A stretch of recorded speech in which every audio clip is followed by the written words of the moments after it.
আমাদের আশপাশে যারা আছে, ইভেন হালাল, আমার মা, আমার বোন, আমার বাবা, আমার স্ত্রী, আমার ছেলে, আমার মেয়ে, এদেরও যদি কখনো স্বার্থে আঘাত পড়ে, দেখবেন সেও আপনার পাশ থেকে সরে যাচ্ছে। এমন হয়নি কখনো? আপনার বন্ধু, আপনার ব্যবসার পার্টনার, আপনার বস, আপনার কলিগ, ওদের স্বার্থে আঘাত হলে ওরাও সরে যাচ্ছে পাশ থেকে, জিগরি দোষ সরে গেল পাশ থেকে। হয় না এমন? ভালোবাসা দুই প্রকার। বলেন কয় প্রকার? আমার সাথে বলেন, এখানে শেষ করে দিব 10টা মিনিট। ভালোবাসা কয় প্রকার?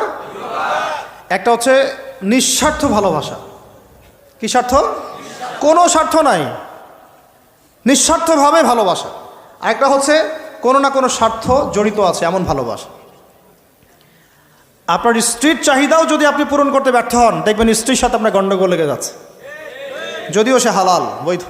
তাই না? এমন হয় না অনেক সময়? আমি তো অনেক দিন বলেছি, অনেক দিন আগেও বলেছি, 5 বছর 6 বছর আগে, যে মানুষ আসলেই মানুষের অবস্থানকে মূল্যায়ন করে, ভিতর থেকে মানুষকে শুধু মূল্যায়ন করে আল্লাহ রাব্বুল আলামিন। না হলে কি হতো? এই যে এত অন্যায় আমরা করেছি, আল্লাহ পাক কি আমাদেরকে ছেড়ে দিয়েছেন, ফেলে দিয়েছেন, গজবে ধ্বংস করে দিয়েছেন? এই যে আল্লাহ পাক যে আমাদেরকে মহব্বত করেন, ভালোবাসেন, তার প্রমাণ এগুলো। আল্লাহ পাক চান যে আমরা যেন ফিরে আসি।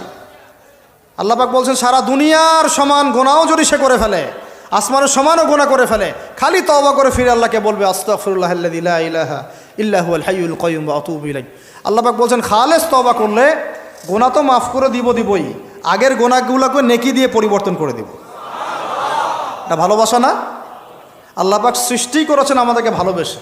কোরআন খোলেন, সূরা সদ পড়েন, সূরা সদের মধ্যে দেখবেন আল্লাহ বলছেন, খালাকতু বিয়াদি মা মানাআকা আল্লা তাসজুদা খালাকতু বিয়াদাই, মানে তুমি ইবলিস কেন তাকে সেজদা করলা না যাকে আমি নিজ হাতে সৃষ্টি করেছি। এটা মহব্বতের বহিঃপ্রকাশ না?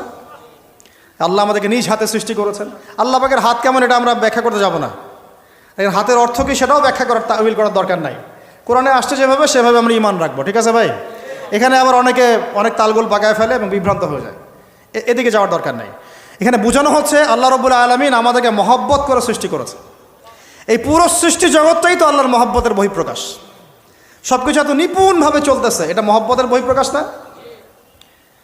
আমি আপনাদেরকে নিয়ে যদি কোনোদিন কক্সবাজারের সৈকতে তারা দেখাতে পারতাম, তাহলে আমি বুঝাইতে পারতাম আপনাদেরকে যে এই মহাবিশ্বটা ঠিকই আছে কীভাবে। তারার মধ্যে একটা গাণিতিক ক্যালকুলেশন আছে যেটা সবাই জানে না। যারা একটু অ্যাস্ট্রোনমি নিয়ে পড়াশোনা করেছে তারা জানে। আপনার মানে মাথার বিবেকই উল্টায় যাবে যে এত সূক্ষ্মভাবে কিভাবে আল্লাহ রাব্বুল আলামিন এই মহাবিশ্ব সৃষ্টি করলেন। এক চুল এদিক ওদিক হলে পুরো বিশ্ব কায়নাত ধ্বংস হয়ে যাইত। এটা কি আল্লাহ পাকের মহব্বতের বহিঃপ্রকাশ না? আল্লাহ পাক তো বরং বলেছেন পুরো সৃষ্টি পরিবারটাই আল্লাহর আহাল, আল্লাহর পরিবারের অন্তর্ভুক্ত। সুবহানাল্লাহ। এমনকি আল্লাহ পাক আমাদেরকে বলেছেন, তোমরা